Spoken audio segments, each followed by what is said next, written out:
again say welcome to all the people watching the recording, joining us.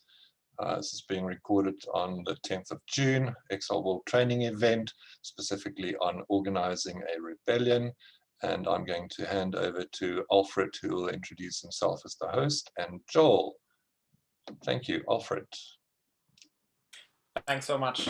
Yeah, as I said before, I'm really excited to be here, and I'm gonna try to facilitate a meeting where Joel from the UK will have a presentation, and he was the central coordinator for the rebellions in 2019 in London in the UK.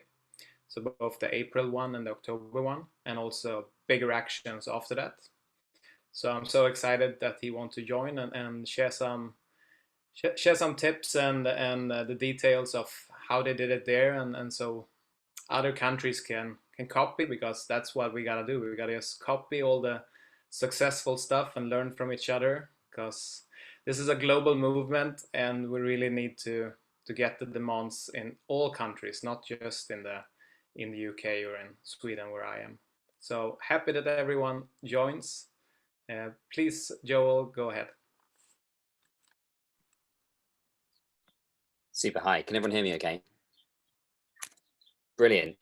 Well, thanks so much everyone for coming. It's an absolute pleasure to meet you all. So just quickly to introduce myself. So I was one of the central coordinators of those two big rebellions that we had in the UK back in 2019, which I mean really isn't that long ago, but they felt so mythic. You know, they felt so, there's something about them, I guess the rest of my life is defined what's coming after that event. It was so big. But yeah, just to stress, everything I'm going to tell you in here, I was just one of the coordinators. I wasn't a direct organizer of any illegal events that may or may not be alluded to in this recorded meeting that's going out on the internet for all to see. But I lived through some very interesting things and can give you some great experience based on that. So what I'm going to tell you about in this is I'm going to run you through essentially an insider's view of how we did the April Rebellion and the October Rebellion. I'm going to kind of blur them into one, as there was great learnings from both of them. One of them went better than the other. But if you don't know anything about them in the UK, essentially what happened was this. In April 2019, we shut down London with 4 main roadblocks, and we did so for about 10 days. We had over 1,000 arrests, and it changed the conversation. It made global news, and it changed everything in the UK, and it got us meetings with major politicians and with members of the government. Essentially, we did in some ways partially win Extinction Rebellion's demand in the UK, getting a citizens' assembly on climate and getting the net zero date within a couple of months. Not the one we wanted, of course, nowhere near proportional to the emergency, but nonetheless, we got something. And so it showed that non-violent direct action turned into mass civil disobedience really worked. In October, we came back with more people. Now the whole nation was behind it. We had about 40,000 people came and took part. The march at the middle of it was 100,000 people turned out. We had nearly 2,000 arrests. We overwhelmed the criminal justice system. We filled up the cells 5 days in a row. They couldn't keep arresting people. They were running out of cells every day in a row. And again, it pushed everything right to the edge. But in that one, some things went wrong. We had some spicy moments. The public fought back, some big moments of learning for the rebellion as well. And so I'm going to talk about both of those kind of together, since we can pull kind of learnings out of both of them. Just about who I was. Well, hopefully this is quite an inspiring thing for you guys. I essentially, the important thing to realize is I was nobody. I walked into XR before it was a household name, but after it, very much people like Roger and Gail had created this incredible thing. So it was already rolling when I joined. I had very little activist experience before. I'd done a small bit at university, but I was actually working in the film industry. I walked in to a meeting and I went, this is it. And someone was holding a bit of paper saying, have you got 20 hours a week to spare? And I didn't, but I quit my job and I said, yes, here I am. And there I was. And within a few days, I was a central coordinator. And I got thrown into organising in the first round, the practical elements of the blockade. So I had to find the lorries, the sound systems, all the people to perform on them. And that quickly spiraled into, we essentially were running a festival on the streets of London. But because we were a small team, it was a sort of 10, 15 of us were the core people planning that action back in those days. And then I stepped up to the October Rebellion. I sort of project management, you could say. I sort of ran the spreadsheets, coordinated the main kind of action office that we had there, and found a way of getting, well, it was thousands of people to be in coordinating roles very quickly. And I'll tell you a little bit about that later on. I also went on to be one of the coordinators of some of the big actions that we did during that second rebellion, one of which involved shutting down an airport, which was very, very exciting, and lots of other spicy ones that I probably shouldn't say on here as well. Okay, so firstly, before I go into it, just the important thing to say is what a rebellion actually is. So this talk is not about how to do a protest. That's the really crucial thing. This is about mass civil disobedience that has a material purpose, principally, and that is to cause disruption that is unbearable for the state. It's disruption that can't just be ignored, but is essentially coercive, that has to cause action. That's the level that you want to bring the level of disruption to with a rebellion. Now, that does involve symbolic elements, and because we're all symbolic, cultural, story, emotional beings, it's not going to work if you just go to any old boring road junction that's the most convenient one for causing disruption. You need to go to places, the center of the city, to places that have huge emotional significance to people as well. But ultimately, the reason you're there is to cause material disruption. And if you want to get technical about it, the idea is that you raise the cost of your disruption. That's to traffic, to commerce, to businesses, to the criminal justice system, to the police who find it incredibly expensive to fill the cells over and over again. You want to raise the cost of your disruption above the cost of negotiating. So for the government, it's pretty easy to sit there and do nothing about the climate and ecological emergency. It's easy to sit back. The idea is to make it easier to do something about it than to put up with your rebellion anymore. That's the point of it. And this is why it is not a protest. It's something completely unique and different. So later on, I'll talk about how mass arrest is one element of that as well. Okay, so what I'm going to do, just over, I'll talk for about 20 minutes, half an hour, is I'm going to go two parts really: the build up, how you plan for rebellion, how you organize, and how you make sure you're actually building towards something big, and then talk about the action design of the rebellion, managing it when you go into the absolute chaos of being on the streets with mass arrests and everything falling apart and everyone being arrested all around you as well. And in some ways look at like what outcomes you can try to get and play with it when you're there on the ground as well. Okay, so the build up. The first thing that's crucial is to set a date. And I know that sounds like a kind of very obvious thing to say, but from as early as possible, 3 months before, at least if you can do it, you need to be saying, on this date, we are going to the capital city and we are going to shut it down, or words that work in your own countries. The idea is to build up what's known as prophetic promotion. That is, you say something so big, so outrageous, so like, what? I can't believe they said they're going to do that, that it starts to build its own momentum. You don't go, oh, you know, let's just tell a few of us, yeah, we'll go down and yeah, tell your friends and we're going to be there. And yeah, we'll announce it a week before. You're not going to get anything. It's nonsense.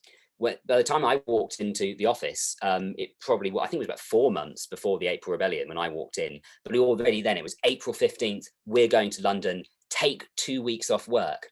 That phrase we use at the next rebellion as well. And it sets people's imaginations going and they realize that finally something real is happening.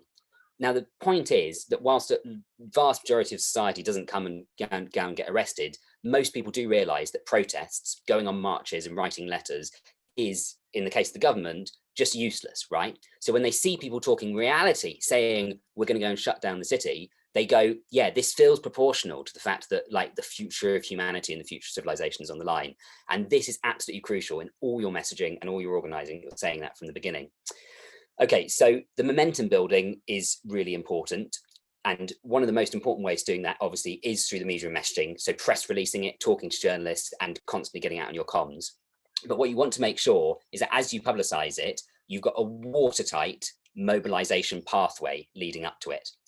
Now, I'll quickly run through this. Some of you might be doing a different one or might use one already, but this is the basic pathway that we used in the UK. And this is the essential thing to making sure you've actually got people at your rebellion. And obviously you need the right people. You need people to be in the right headspace to be at the rebellion. It's not good if they're just planning to come down for a day, right? Bring a sandwich and then head off on the train in the afternoon. They do actually need to be coming down there and taking at least a week off work, right? And planning for this, or doing what some people are doing, quitting their jobs because it's the end of the world and they're going to go down there for it forever. So the pathway that we used was this. So first, it's the heading for Extinction Talk. You run that as many times as possible all over the country. Throughout the talk, you constantly mention the date. This talk is not just a random interest talk, it's to encourage you to get involved. In the talk, make sure you get people actively involved. Don't just talk at them. Make sure there's breakout groups throughout it where people talk to each other, make contact, get them to speak to each other. What would it be like to be arrested? At the end of the talk, you sign people up and you tell them there's going to be a non-violent direct action training, and you tell them where it's going to be, and you make sure there's already one organized within 2 to 3 weeks, and give them the date and get them signed up. You don't want them to fall through the cracks here and miss out. And similarly, when it comes to the non-violent direct action training, and for these ones, we found actually that for the majority of people building up to rebellion, you needed something more of the 2 to 3 hours mark, not the full day-long ones that a lot of activists will use for other things. It should be enough, a 2 to 3 hour one, if you're coming down for the main show.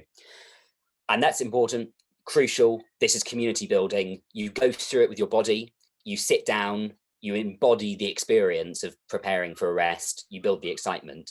But again, it's absolutely crucial that you've got the watertight next step, affinity group formation.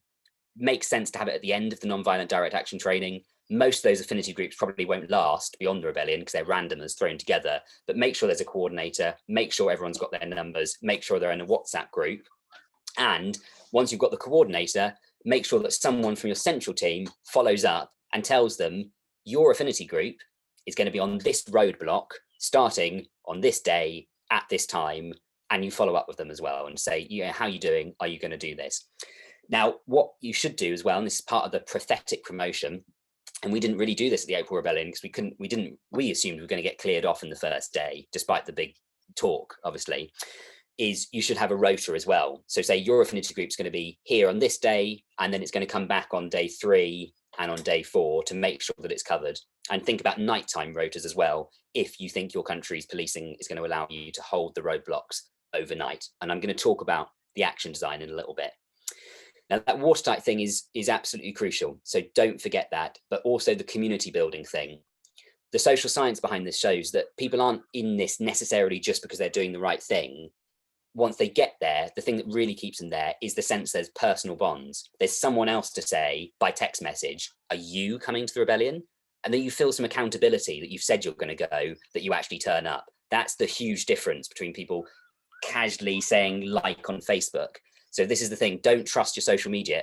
What we found actually is we looked at the numbers, and actually like on the eve of the April Rebellion, we were all panicking, right? Because we were like, we only got like 2,000 people said they're coming. Like, is that enough for 4 roadblocks? And we had these like day-long meetings where we were like, should we just do 1 roadblock, or like, should we just, maybe not bother? I don't know. And really, it was only for a handful of people, and it was won by the slither of a vote that we actually decided to just go for all 4 roadblocks. And if you'd looked at that from any other campaign, from the number of social media stuff we had, there was no way it was big enough. But it just was the fact that actually those 2,000 people we had all had that sense of community, had all had that watertight pathway, and they actually all turned up. And that was enough for the bedrock of it to start with, to close those sites. Okay, so the central organizing team. Now, most important thing here from the beginning when you're recruiting people is to have this idea of like radical trust, radical participation. Just to remember what happened to me, I walked in through the door, no one checked that I had any credentials whatsoever. No one checked I wasn't a police officer. I could have been literally anyone, and I was put into a role straight away. I went to a room, Roger was there, Roger Hallam, and he said, Joel, you've got to we're going to block 4 sites. I need a lorry for each of them. And yeah, just go. Yeah, great. And it's going to be like a festival. You need to get musicians, performers on all of the backs of them for the whole thing. It was like that sense of incredible trust in me meant that when I was quickly calling around to find people, I handed that on. And within the space of a week, suddenly we had some guy, hey, yeah, I run a solar festival. I can bring all my solar panels. And yeah, hey, I run a pub with we have musicians on the high night. I bring all my musicians down. And that thing is invaluable because it rolls and rolls and rolls. Now, I know this sounds like a minor point for organizing rebellion, but be really careful and try and identify in advance any characters or egos that start to hold a lot of stuff to themselves, and don't hand that on. You're probably going to have to challenge that at some point, or it's going to be a major roadblock to you actually building that team. You want things to spread kind of virally, basically. One person brings on 3 other people and so on, and everyone's given a trust role in how to do it. And I'll talk about more about how the action design being simple allows you to do this. If it's very complicated, it's harder. Now, simple practical things about this. We use Google spreadsheets, Google Docs to do this. And this is all about this idea of open organizing. Now, I've now got to know a lot of old school, non-violent direct action people who've done amazing jobs for years, closing down coal mines, taking on all sorts of fossil fuel industries and everything. And they've often had to organize in a very closed way. They have code names, secret phone numbers, terrified about police infiltration. And totally understandably, because there's been some awful stuff with it. But if you can get over that, what you want to go for is to discourage code names and get everyone on a spreadsheet saying, we're organizing this. And this is important morally, because you're saying this crisis and the way the government's treating it is so bad that, of course, we're happy to break the law to do it, because we have to break the law because it's morally the right thing to do. So that lays important groundwork. You do need to say that, because that sets the reasons you're doing it. But it's also just practical. You can't hold together a team of like 100 people all organizing something if there is this level of secrecy with it. So you need to encourage people. And once you've got 10, 15 people all willingly putting their names in a spreadsheet that's open source and using their real names, then that snowballs and there's safety in numbers. And everyone else goes, yeah, you know, I can't imagine the government actually arresting 50 of us just for saying we're going to do a rebellion, right? So this is, again, this is all in context. We're very lucky in the UK that we feel that. So everything I'm saying here, you need to think about in the context of your own community, your own people taking part, and your own policing. But I'm just communicating our experience, first of all. Now, just to jump to the October Rebellion to show how extreme this can get, with about 2 months to go for the October Rebellion, we were going for something much bigger for that second rebellion. On the first one, we blocked 4 sites. And on the next one, we decided we'd block 12 sites instead and basically try and completely paralyze the entirety of central London. And it was insane. It was so ambitious. I ended up on national TV at a press conference pointing to a map going, we're going to block here, we're going to block here, block here, like this. And we did actually do it on the first day. And it was, you know, chaos and carnage. But if you think about it, each roadblock, I mean, it's got its own stage, sound system, sanitation, it's got food, it's got well-being, it's got, you know, it's like its own little mini city, right? So that needs at least 50 to 100 organizers for one of those. So you add that up and that's like 1,000 people who don't just turn up. They've got to do something in advance to plan for this, right? The only way you're going to do this is this viral radical trust. So what we did for that is we created a template Google Doc spreadsheet. It listed all the roles that you'll need, sound systems, well-being, arrestee support, legal observers, action design, you name it. I mean, right down to sculpture, you know, like how much of a city you want to build is up to you. And then we just handed that out to different regions of the country and split it up into 12 and said, right, your region is taking this site. Here's some money. We handed over the money as well. And here's everything you need. And because all the sites were the same on the same spreadsheet, it meant people could support each other, switch roles, and they were a little kind of copy of each other, but they also had the freedom. What we did is, as a central team, we thought, as long as we've got 5 people for each spreadsheet and we divide up those roles between them, they can then find 10 people each, say, or 5 people, 5 people, 5 people. So it kind of started with hardly any of us, and we ended up with 700 and something people on that spreadsheet, all these spreadsheets around it. So it was 700 people in organizing roles, organizing a rebellion, publicly saying we're a rebellion against the government. That's about as exciting as spreadsheets get. So it was good. Now, lots of other really practical, simple things about building up. Paint the streets.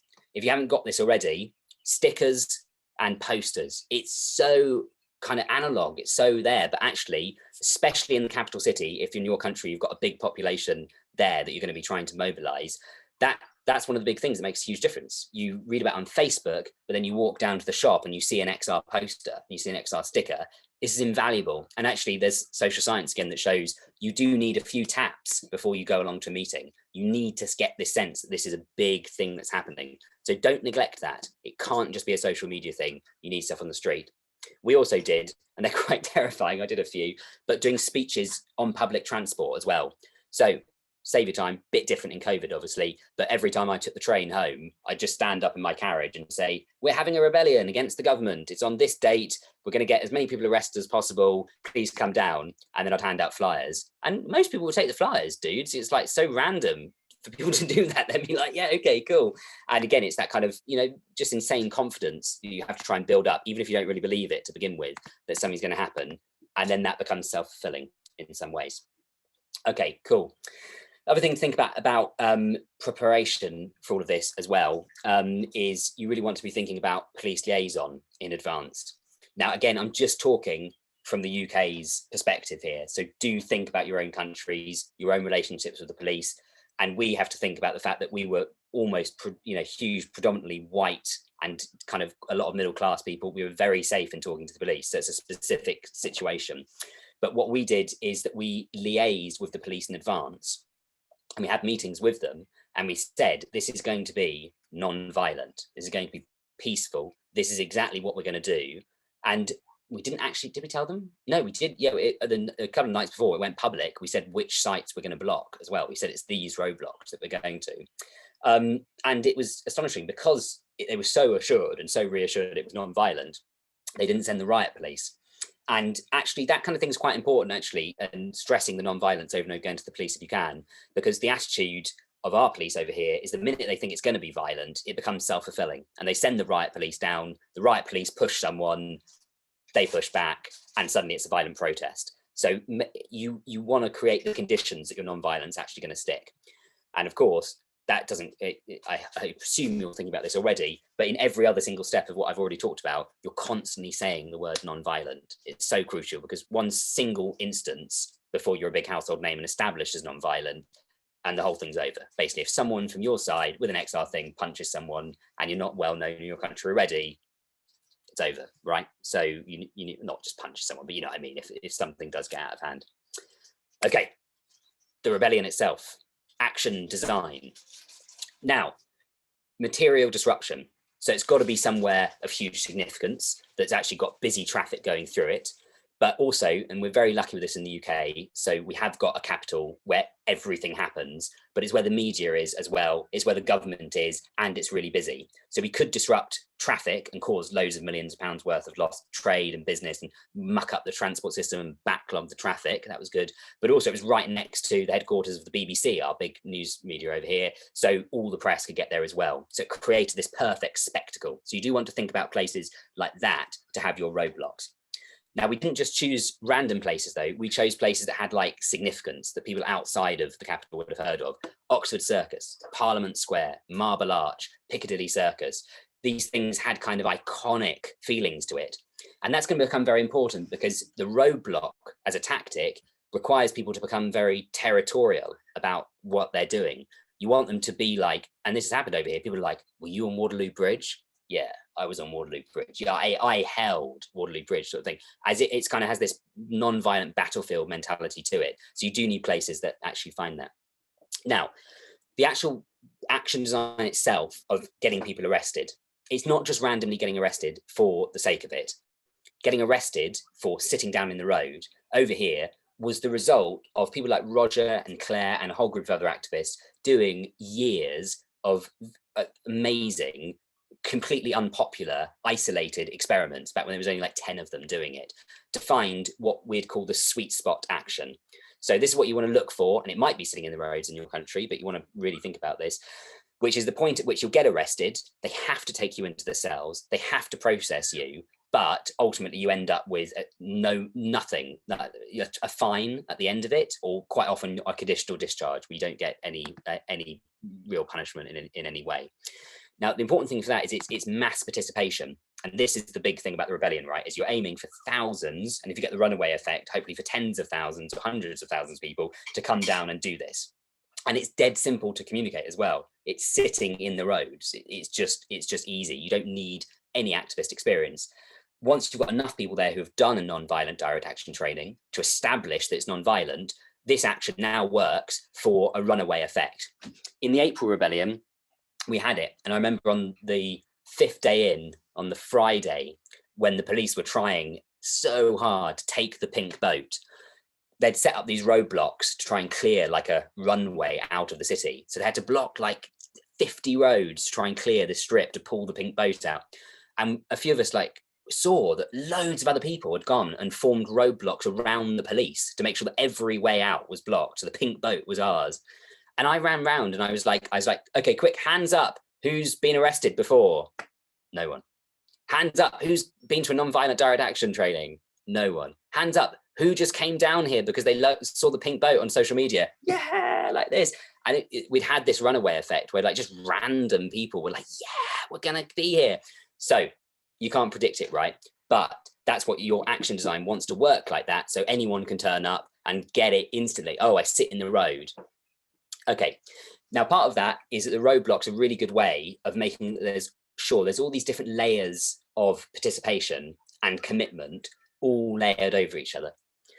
Now, the most beautiful example of that was our roadblock at Waterloo Bridge. Now, this one, we had the lorry that we were using as a sound system, as the stage. We had poetry, we had music, we had speeches, we had like intelligent debates about the climate. We built this garden, so we had all these trees around there as well. Amazing woman who just very kindly donated all the trees.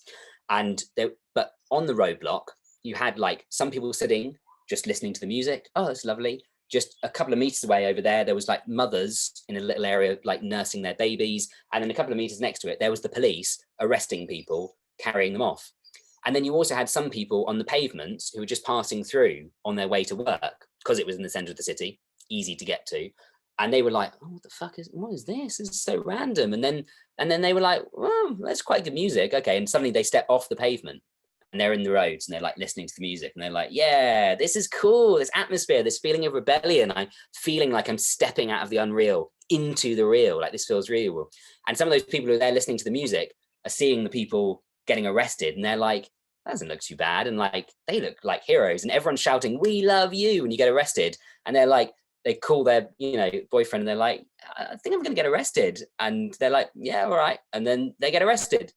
And that was the ideal action design, right? That you had all of this going on. And it did work to get more people arrested, right?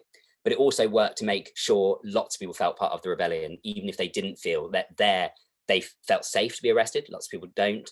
And also, if they just wanted to pass through, they came away with a sense of participation. So that was really important at making sure all of that happened. Okay, so you've got your sites and you're holding them for as long as possible. But obviously around this, if you've got the capacity to do it, you do want to think about the fireworks and the satellite actions, as we called them, and about escalation as well. Now, remember, strategically, what you want is for government ministers to be there and the police chiefs shitting themselves, going, any other protest like this, we send in the riot police, we kick a few people and batten them, and then the right-wing press goes, good for the police, fucking protesters, get rid of them. Then we send the horses in and it's all over. But these guys, they're just peaceful. They're grandmas, they're kids. We can't smack them over the head. What the fuck do we do? How do we deal with this? And then 2 days in, another thing happens. They go and block another road. And then they go and shut down an airport. And then they go and do this. And then they go and do this. So this feeling of this like rising tide of things are just getting worse for the government is, if you can orchestrate that, that's a really good thing to do. And it's not actually just a matter of sitting back and hoping for the best. You can actually kind of plan in advance for some of these things to happen. So we did plan in advance for the city airport action, where we had, we knew that what we were going to try and do is get people to come from the roadblock sites and take a bus to the nearest station and do like essentially a kind of crowd swarm to go there and try and shut it down. And that worked really well. We went round the sites the days before, giving speeches to people that were there already as part of the protest, saying, on Thursday, we're going to go to City Airport and we're going to shut it down. Here's a card, here's the date, here's the time. And again, it was very simple action design, just sit in the entrances and we'll hopefully shut the airport. And that allowed you to recruit people directly to it. But also, we had some people we knew were hardcore activists who were experienced, who were going to go and do spicier stuff. So that could be smashing the headquarters of Shell, or smashing the headquarters of other institutions playing a part in the crisis. But also other people just doing roving roadblocks. So like over a week in, these people who had those brilliant bamboo structures that we've been using a lot recently, just like were literally just going around the city at total random, just setting them up in big roadblocks. And that got loads of press and it was keeping the police on their toes the whole time. Now you can play with this, if everything's holding together all right, by doing clever police liaison. So you can tell the police, if you're having a daily meeting with them, which we were doing during this, well, you know what, there are a lot of actions happening. So I've got information that says about 20 groups are going to be doing about 20 roadblocks tomorrow. And the police say, oh my God, how the hell are we going to deal with this? Where are they? And you go, I'm really sorry, they didn't tell me where they are though, that's the thing, or how many people are taking part. And so the police are like, okay, right, so we'll have 2 squads for each of those. And suddenly, and this is what happened in the October Rebellion, they had to bring police from every corner of the country. So I don't know if you know the map of the UK, but they brought people from North Scotland, which is literally, you can't go further away from London. So it exhausted the entire police force because of this unpredictability of it, that other things were taking off. Now, don't beat yourself up if you can't do these satellite action things. And there is always the option of doing the kind of the lightweight budget version, which we end up doing. So I think it was like 4 days into the April Rebellion, we announced that we were going to shut down Heathrow Airport.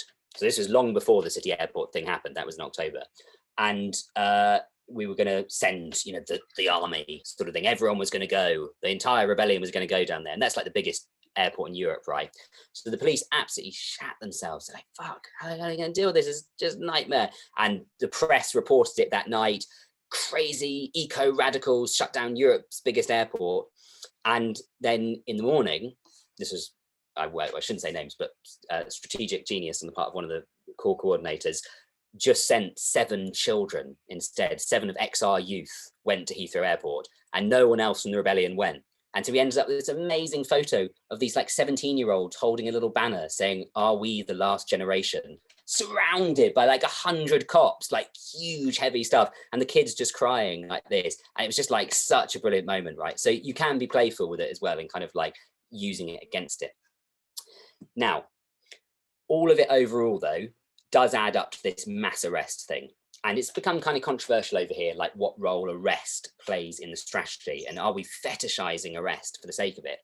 No, there's just a lot of evidence to show that a criminal justice system can only cope with so much arrest. And there's also a lot of evidence to show that historically that's been the moment that things kind of run away for a state, run away for a government when loads of people get arrested. So it works on the criminal justice system, because this means, of course, lots of people getting arrested is then years potentially of people going through the courts. So that it's not just arrest them on the street, you're projecting huge disruption through the court system after this. So the more people you get arrested, literally just the more disruption you have. All those judges have to sit through this and hear the arguments of why these people did it. All those judges talk to other judges. Those judges then make decisions, like the amazing ones we've had recently, the ones to tell Shell that they've got to cut their carbon emissions, the ones that turn down Heathrow expansion, these things. It does have a ripple effect. And crucially, the police chiefs and the criminal justice system go to the government and say, we're running out, we can't arrest any more people. It's just not going to work. And that's the kind of thing that gets you to notice when you're in a government system.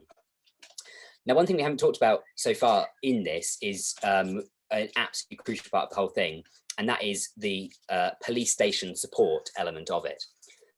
Now, you know, I was saying at the beginning, like this community element, right? So the thing that keeps you coming back isn't just because you know you're doing the right thing. It's actually really because you've got this sense that like, these are your kin, these are your friends, these are your brothers and your sisters you're acting alongside. And the most important bit of that is if you get arrested, is that when you come out, there's someone there at the police station. Don't leave this as an afterthought, or you'll never have a rebellion ever again, and it may die out very quickly. The bit, I've been arrested loads of times, so like, and probably been arrested a lot of those times just because it's so addictive when you come out the other side. No, I'm joking, but it does make a huge difference actually. This thing that you've decided to get arrested, but when you come out of the police station, there's 2 people, they've got chocolate, they've got some fruit, they've got cigarettes if you want it, and they're going, "Are you okay? Do you need me to call you a taxi?" And they've waited there all night. And they turn into little parties outside the police stations, their own act of protest. And the way, of course, you need to do that, you do actually need to set up a back office, make sure these people are actually somewhere really safe and away from the main action, so they're not going to get arrested. Have people on the ground doing what we call arrest watch. And those people could also be legal observers. In this country, we have people who tend to be separate from the protesters, the legal observers, but they can share details. And when someone's arrested on the ground, it can be someone from the affinity group or people you've scheduled, take their name, find out what police station they're going to. If you hang around with the police long enough in this country, they do tell you which police station. And then you send it into a central office. That's going to be some people on their laptops all night long. And they call out to a team of volunteers you need to set up in advance, who then make sure there's always someone at that police station until that person's come out, you've logged them, and you go, okay, there's no one at that police station anymore. Over here, the police are pretty helpful. They do actually tell you, yeah, we've got people in this station, we haven't got people in this station, sort of thing. And sometimes they will even tell you, yeah, it's Extinction Rebellion people in here, so you can make sure people are there. But that is just so crucial, because otherwise people come out, and that experience of being in a police cell all on your own, especially if it's your first time being arrested, which it could be for many people, you'll come out just like alone and isolated and empty, and you're just like, what am I doing? So one final thing to say, just before I hand over to questions, it's just about the idea of the backfire effect, which is really important. So obviously overall, you're aiming for this idea of like the disruption being more costly than the action of doing nothing, right? So it becomes easier for the government to actually do something than sit around and no longer act. But one thing that really helps, and this is where finding that sweet spot action, a non-violent action, is to try and find and provoke a backfiring effect from the state. Now, the most obvious example of this from like classic civil disobedience history and from social movement history, probably the best one would be, say, talk about like the Freedom Riders in the United States.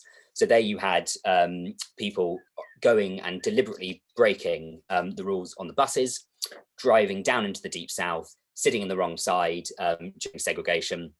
And as they went along the way, they'd get beaten up massively, and the press would follow them, and you'd see these completely non-violent people being punched. Eventually they had one of the buses was firebombed, a lynch mob came after them. And essentially what happened there was they were being completely non-violent, but they made the implicit violence in the system come out. They made it explicit. It showed itself for the ugly truth that it is. Now, essentially, it's going to be different in the climate and ecological emergency. It's going to be different with each police force in each country that we're talking about. But that's essentially what it is. The state has a monopoly on violence in most of our countries that we're probably in right now, certainly does in the UK. But the state is also the one that's funding fossil fuels. It's this one that's propping up business as usual. And it's doing that, and it's able to do that because it has a monopoly on violence. So if there is a point at which non-violent protesters get dragged across the streets, have their legs broken, if they use tear gas, if they bring out the water cannons, or God forbid that they smack someone in the face, any act of violence like that will probably create a backfiring effect. And that's where the general public looks at two sets of people, violent police versus non-violent protesters, and suddenly the general public goes, yeah, I'm with those guys. I'm on the side of the protesters. And that essentially happened to us without any actual violence from the police on our behalf. And that's partly to do with just how lucky we are in the UK, actually, and how lucky we were as a white predominant movement to be treated so well by the police. But our non-violence meant that, and our such peacefulness meant that almost anything the police did to try and stop us had a backfiring effect in some way. The thing we saw that most with in the second rebellion in October was after a week, the police tried to ban the entire movement. They said anyone assembling as Extinction Rebellion in London will be arrested. So it meant that two kids on their lunch break from school, if they had an Extinction Rebellion sticker on their lunch boxes, could be arrested during that time because it was an Extinction Rebellion protest. And that backfired. Now, it's not as dramatic, and it's nothing like what those freedom riders and people doing the civil rights movement had to face, but it still had essentially the same effect, where the public was like, whoa, okay, I didn't really agree with Extinction Rebellion before, but like, you banned them, you've like outlawed an entire movement and said you can't meet under this banner, like that's crazy. And eventually we took them to court, and it turned out it was illegal. And then there was this wave of support for Extinction Rebellion. And it essentially what it does is it brings out that mainstream, especially the NGOs, the environmental, paid up bureaucracy classes who go like, oh God, we've got to get off the fence here and we have to choose a side, and they're going to choose a side with you.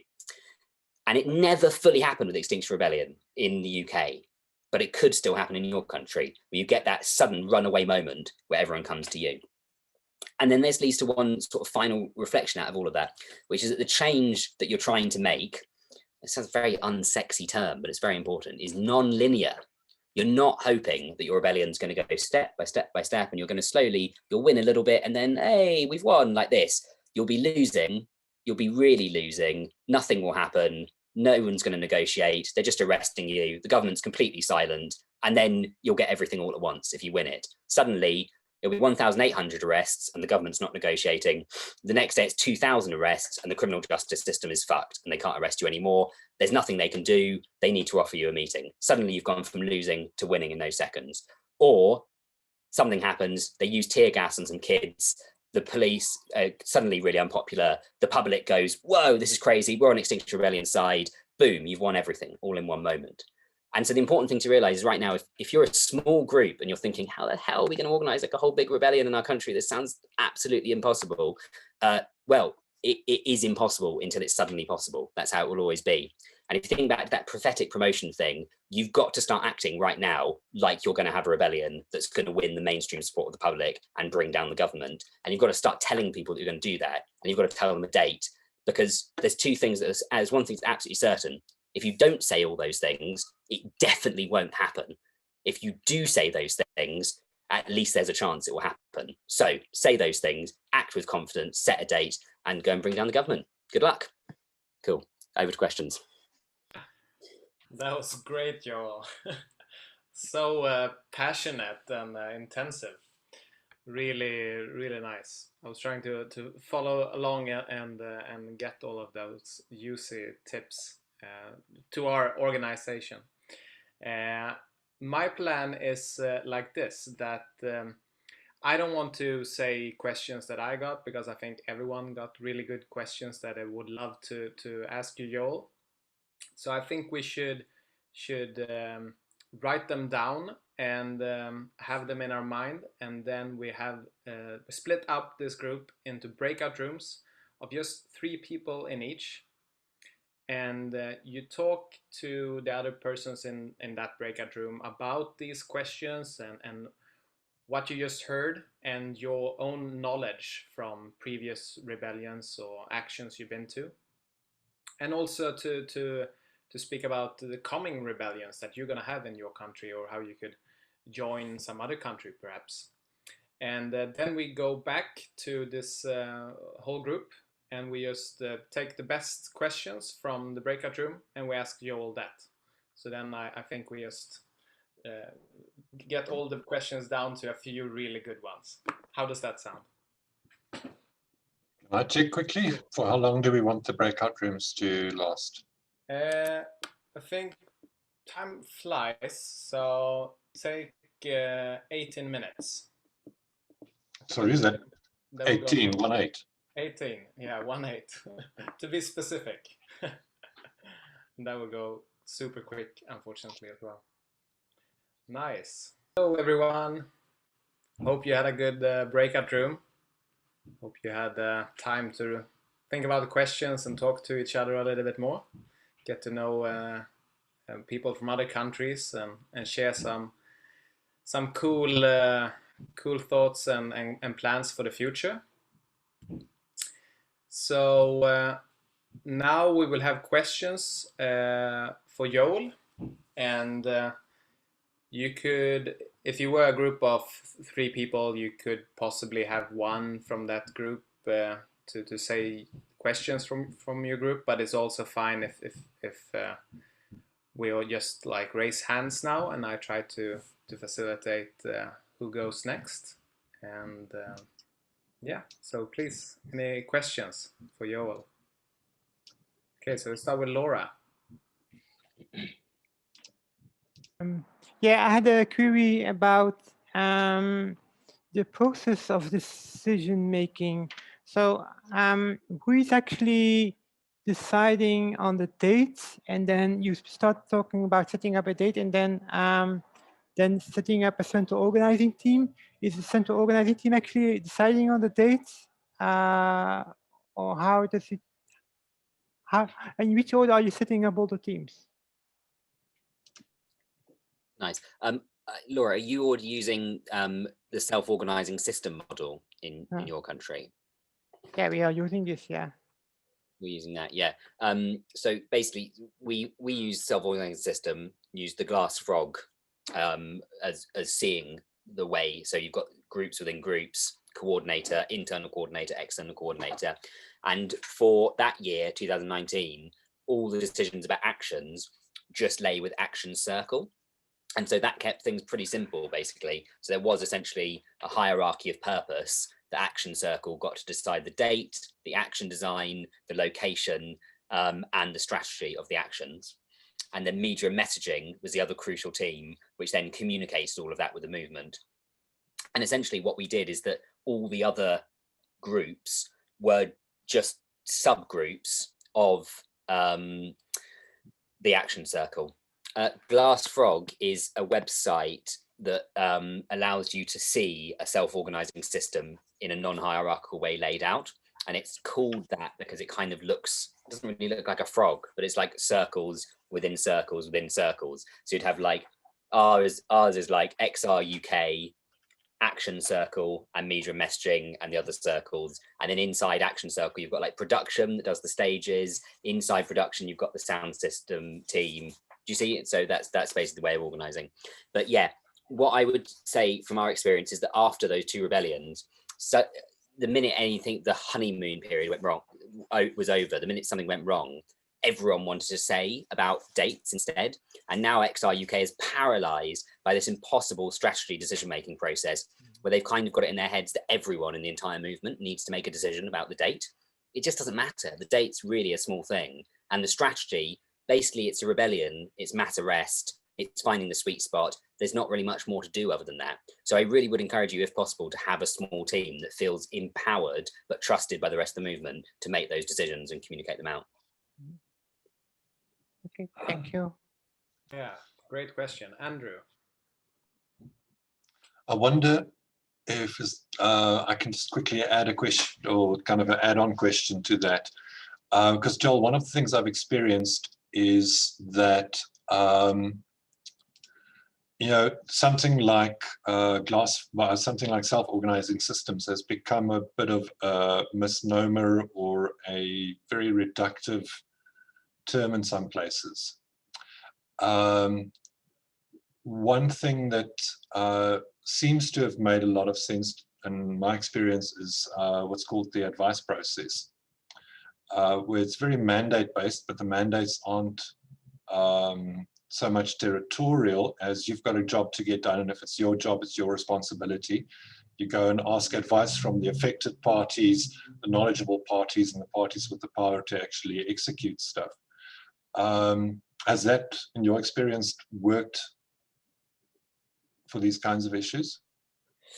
Well, I don't know how helpful this is, but it's better just to be completely honest. Basically, the period that worked the most effectively in XR, there was an implicit leadership that wasn't actually, that Glass Frog wasn't really the reality of the decision making, and that was that a handful of co-founders were still in all the central circles. Still, and then a few of us who had been in those had really good social bonds with each other, and there was this kind of very natural, explosive, we were all in the same office kind of sense of like, we're just getting on with this, and we kind of knew who the implicit leaders were and who were kind of calling the shots. And so it was only when that fell apart and people fell out with those leadership figures that then all of these questions about advice process and everything else came in afterwards.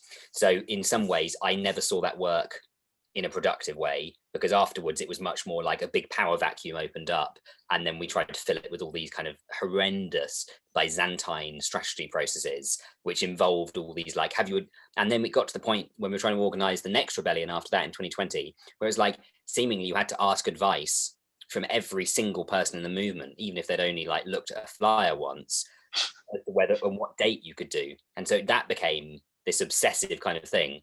So I think my experience overall is that you do actually just want to be like, look, if someone feels like they've got leadership, actually name them as that, give them the strategy lead role, or put them in a coordinator role sort of thing. And just allow for the fact that, yeah, a team of like 6-7 people making decisions about things like dates is actually the best thing. And just tell people to trust them. Obviously, if you can get elections set up, do that. That's the other way. And then if people do their jobs shit, you have a vote and you get rid of them. That's part of the big problem, is getting rid of people, basically. Because if people feel like you can't get people out of roles, then they feel like everyone has to advise them in that role. Whereas if you feel like someone's doing a shit job and you could have a vote, have 2 votes and get them out, there would be a better kind of role. But sorry, I can't give you more positive experience, but better be honest, really, I think, about what we experienced. Thanks for that. Cool. Thank you so much. Anyone else have a question?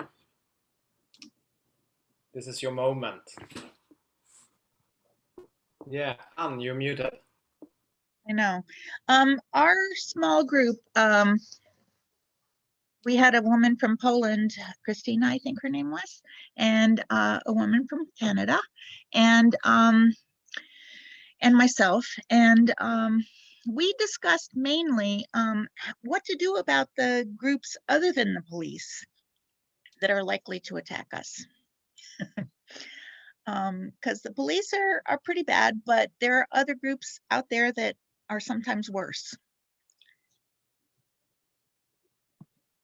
I think I'd be really cautious about giving advice about that directly because it's just so different in the UK. I did spend quite a few meetings sort of coaching and supporting some other groups in the US, and I often felt a bit kind of powerless to kind of even say how you go about approaching this because it's just so different from our experience in the UK. About the only thing that we really came down to was just that it's the non-violent aspect of it that's absolutely crucial. The other thing that we did think about that could be interesting to cut through is slightly different strategy from what I was talking about in the main rebellion thing, but it's thinking about like large sacrifice actions of individuals. So things that cut through where because if you've got a situation where the only thing that's newsworthy if someone gets shot in the street, you have to try and find a way to cut through that, right?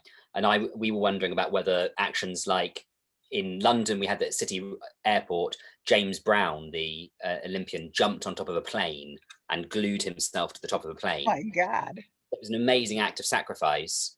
And that cut through, right, and kind of set the tone of a non-violent movement that was prepared to do big and dramatic things. And because I think it seemed like in the US, there's this double whammy that you've got groups who are very violent that makes it really difficult for you to be out on the streets at all. But you've also got other movements currently mobilizing way more people than XR could possibly mobilize at the moment. So cutting through that is just a really difficult thing. So one thing to possibly think about, there's this useful idea of like the ratio of disruption to sacrifice and thinking about how you can play with that. So the thing that will cut through probably is the more sacrifice, the less disruption to begin with. And that's certainly would be that James Brown thing. There's another activist in XR America who went back to the same pipeline, I think 5 days in a row, and sabotaged the pipeline, got arrested, went back and did it, went back and arrested. So you could think about repeat arrest actions as well. That's something that's being worked on in the UK at the moment. There's a big action that will be coming up where people have pledged to keep going back and getting arrested over and over again. And it was also an action that the prelude to XR in the UK, a movement called Stop Killing Londoners, they went to the government building of London and went and spray painted the window, got arrested, came out the next morning, spray painted it, got out, and eventually ended up in prison. And we haven't really talked about prison actions because they've never really worked very well over here. But obviously the other thing, 2,000 people arrested, but 100 people in prison for doing repeat non-violent direct action could be a way that you could look at cutting through.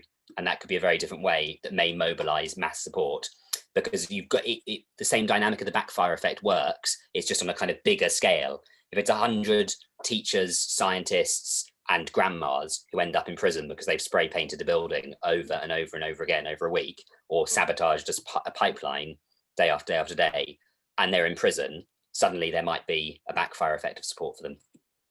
These are just ideas though, and it's so I basically feel a lot of sympathy for your situation because it's tough. Okay. Can I ask what happened to James Brown? Did he have to fly on top of the? Sorry, he got a lot of press, like loads of. It was a huge moment, and internationally supported, and they had to get a crane up and unglue him. Yeah, and he's still going through the court right now. Oh. Yeah, it was very brave action. I watched a live stream from Sweden. I thought it was really brilliant. Amazing. And there you've got, I mean, again, you don't want to be too calculating about this, but think about who you've got in your movement that engenders sympathy. So there's a great book called Blueprint for Revolution, which if you haven't read it, like go and read it right now. It's so good. And it talks about when they were overflowing Milosevic, they faced violence from Milosevic's people, this is in Serbia, but also from other militias. And what they did, and you know, I'm not saying I would advise this, but this was his advice, was they always put women on the front of their marches so that it looked as kind of sympathetic and kind of vulnerable as possible, to emphasize that they weren't just a load of thugs going along. So they always were trying to foreground groups that would get the most sympathy. And basically, that's the big thing about non-violence, remember, is that if you're a violent movement, it really only allows for kind of young, fit people, generally men. Whereas if you're a non-violent movement, you can have everyone involved. Thanks. Great. We got a few minutes left. We're gonna end this meeting at past. So it's like 7 minutes left. I have some questions I can go, and if anybody of you realizes you have another question, you could step in afterwards. Patrick, you can go ahead before me. Okay, so you mentioned that you announced the exact place of the rebellion to the police, and did police try to prevent you from blocking those streets, and how you dealt with it? Yeah, so the first rebellion, we like went through all these different things. We're like, maybe we tell everyone to meet in one place, and then we have people with different colored flags lead people off to the sites. And then, like, as I said, we had these meetings like with 2 days to go, like, oh my God, do we do that? Do we tell everyone where to go? I think it was like 2 or 3 days before we just made a decision as a group in this epic long meeting. Let's just do it. Let's just announce all 4 sites. And basically the police like sent like 4 police to each site and kind of watched us take the sites. So in October for the other one, we held a press conference with like literally seemingly, it was like 300 journalists turned up to see it. And I was put on live TV in front of a map. This was like a week to go, going, we're going to block there, there, there, like this. And we said everything. And the police sent more people. But basically what we figured out is it's a win-win, right? If you say we're going to block that big road, what are the police going to do? Block it for you? Great, just sit down next to them, right? They can't block every single road. So you just sit around them and then it's a standoff and you've achieved your disruption already. And also the police look ridiculous if they're closing it down. So as far as we can tell, it's never happened to us that we haven't been able to do a roadblock that we say that we're going to do. The clever things they managed to do was try and take all our infrastructure, take tents, take anything that looked like lock-ons, anything that made it easier for us to stay there for a long time. But we've never seen them find a way to prevent us actually doing it. And so that's part of that confidence thing of saying, we're going to do this because we know we can do it, basically. And then that kind of builds this provocative relationship with the police. Yeah. Obviously, it's different. I don't know what it's like in Poland, but if we've got people going with tear gas and water cannons, it's different. And then you need to think about that. You probably do need to think strategically about who you send, who looks most sympathetic, who engages the support of the public most if they get tear gassed and water cannons. But that is not encouraging you to tell vulnerable people to do that. It's just if you've got people willing to do it, think about the optics. So great question, Patrick. I just want to add there, Joel. So when we're doing our Nordic Rebellion in August now, we have this question on the board if we're gonna have the locations of the blockades and the targeted actions already now, like 2 months ahead on the Facebook event. So one aspect, as you said, was like the police could do the block us if it's like a 4-way crossing. They could block us so we can't go together. But then you said the clever advice to just sit outside of that circle. So would you suggest us to have everything open now or just in a few days prior? Yeah, I mean, you don't necessarily need it. There might be some reason that we haven't thought of that saying it like 2 months in advance, but at least like 2 weeks in advance sort of thing. Like basically, remember that a lot of you want to be mobilizing people who don't think of themselves as activists, right? And you want to be mobilizing people, and this is what we managed to do in XR in the UK, very luckily, people who'd never been to a protest before even. They were just like, yeah. And so basically, you've just got to think about the ease of communication. You want it all on one poster. The date, the time, the place to meet, right? And it to be dead obvious from that point onwards. One of the big issues with the Extinction Rebellion now, the lack of decision making, is now if you want to come on a rebellion, you get like a fucking 50-page Google Doc and you need like a degree to understand it. And for every extra paragraph of writing, you lose 100 people who aren't going to turn up, right? So this is the simplicity. Put it on a map, put it on a poster. It just says these sites, these dates, sit in the roads. That's the whole action design summed up. So that and especially if something happens and you guys get preemptively arrested or something, which hasn't really happened over here, by the way, but then it's out there and it's going to be its own thing and it will run. So yeah, and it gives people confidence. You don't want it to feel like dark, scary activism. Exactly. That's so. So it could be a new way of trying to have it open locations 2 months prior. Like, what would be? Can you see a police tactic where they like kind of secure this spot?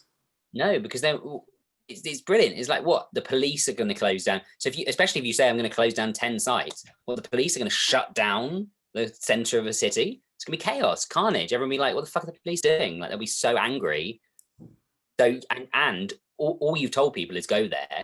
And as long as you know, people will get the gist. As long as you've got enough people there who in the central groups who understand, you just sit down in the road as near to that spot as possible. I can't see it. And also remember, that's going to cost them a fortune. Enough police to cause a barricade like that and keep them there 24/7. Yeah, I really want to see perhaps combine that with some secret spicy actions, like one affinity group go to, as you did in Shell office, for example, which is just like a bonus for everyone out on the streets. Like, oh my God, they were there today. Did you see? Yeah.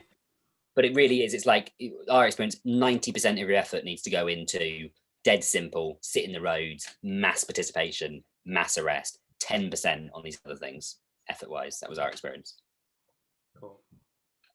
Nice. So you recommend road blockades for the future rebellions in other countries still?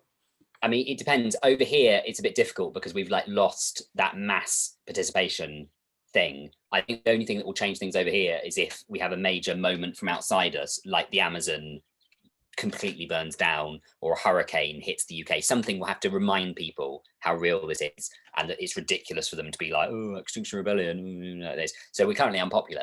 But the minute that swings, that tactic is the. I mean, what other tactic is there, right? That's going to work on that scale to do it. So yeah, I really think it is. It's and in countries where you haven't managed that on a big scale before, and it's still like new, it's still a new story. It's a no-brainer, total no-brainer. Love your enthusiasm, Joel. I feel like I need it so much right now, because out of this Corona year and people in Sweden saying like Swedes can't do revolution, they're too comfortable. But this is the thing, like quit that talk, yeah. Okay, like if you need some inspiration, do look at Roger. Okay, so like I don't know if you can still find it on YouTube, but I remember a while ago you could find a video of Roger on YouTube from like 4 years before Extinction Rebellion doing a one-man roadblock. Literally just him. Like, what a nutter.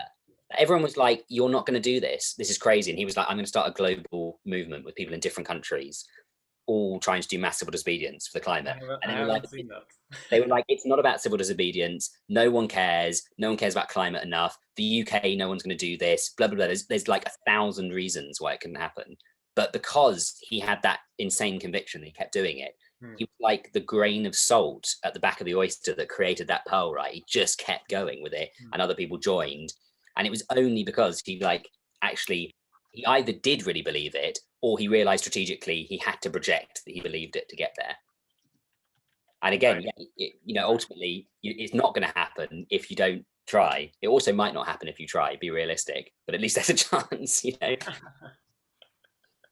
No, I love that. I will definitely try to find that one.